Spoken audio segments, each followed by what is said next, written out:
नमस्कार, आम्ही इयत्ता 8वीचे विद्यार्थी एक नाटक सादर करणार आहोत. त्या नाटकाचं नाव आहे पाठ क्रमांक 4 आपण सारे.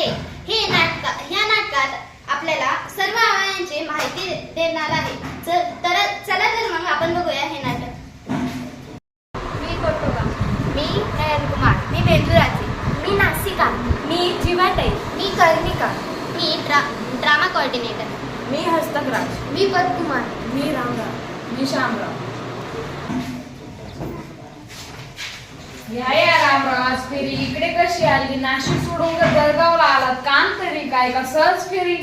अरे अरे, एका दामात किती प्रश्न विचारता श्यामराव. सध्या तुमची ड्युटी आहे ना, काय करणार बघा, या पोटासाठी फिरावं लागतं. चला तर मग आपण घरी जाऊन पोटोबाची पूजा करू. चला चला, कामाचं बघू नंतर. आधी पोटोबा मग विठोबा. दोघेही जातात. नासिका, कान, कर्णिका, जीभ, जिव्हाताई इयत्ता अवयांचे गमतीदार संवाद सुरू होतो. काय ग जीवाताई, तू की मी बडबडतच असते. मी आज एवढी गप्प का? एवढी उदास का बरी झाली? काय सांगू बाई, मला या पोटोबा खवय्याची मोठी चीड यायला लागलीये. आणि ती ग का म्हणून काय विचारतेस? आता मगाशी शामराव आणि रामरावचं बोलणं ऐकलंच ना तू?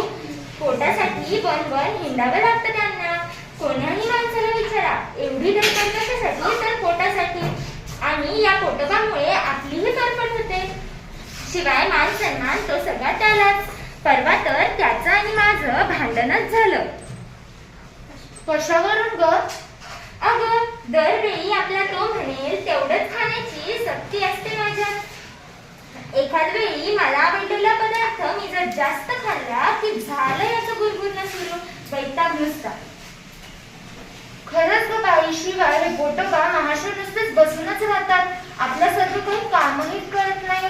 आधीच बघी नासिका. काय ग नासिके, तुला काय वाटतंय? कशाबद्दल? अगं, ही बडबडी पोटोबांविरुद्ध तक्रार करतेय की पोटोबा खवय्यासाठी काहीच काम करत नाही. मग त्यात खोटे ते काय? माझंच बघणार, रात्रंदिवस श्वास घेण्याचं माझं कार्य सतत चालू असतं. वास घेण्याचं जादा काम मी करते.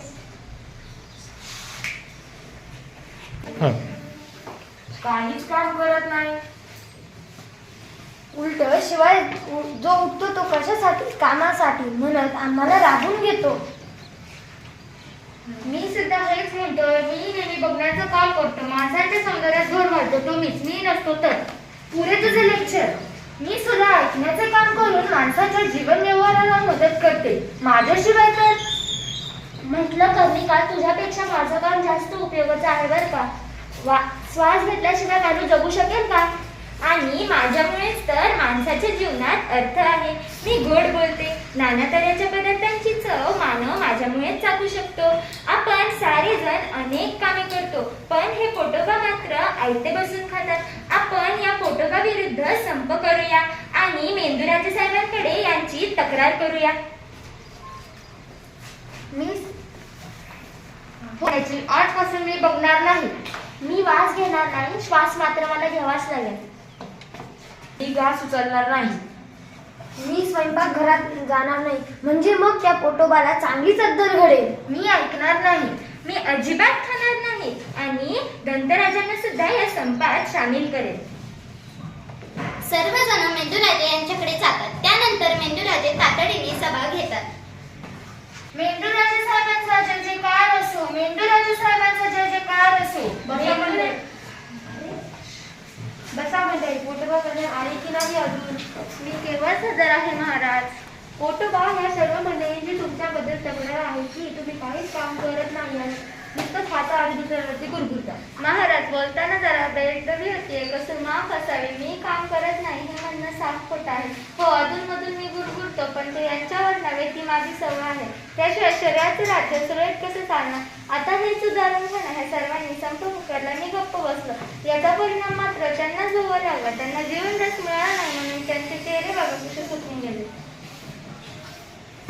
एकामेकावर अवलंबून आहोत. आपल्या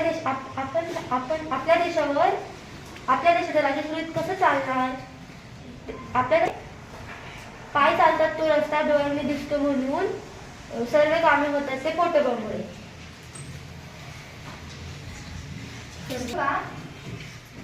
हे मला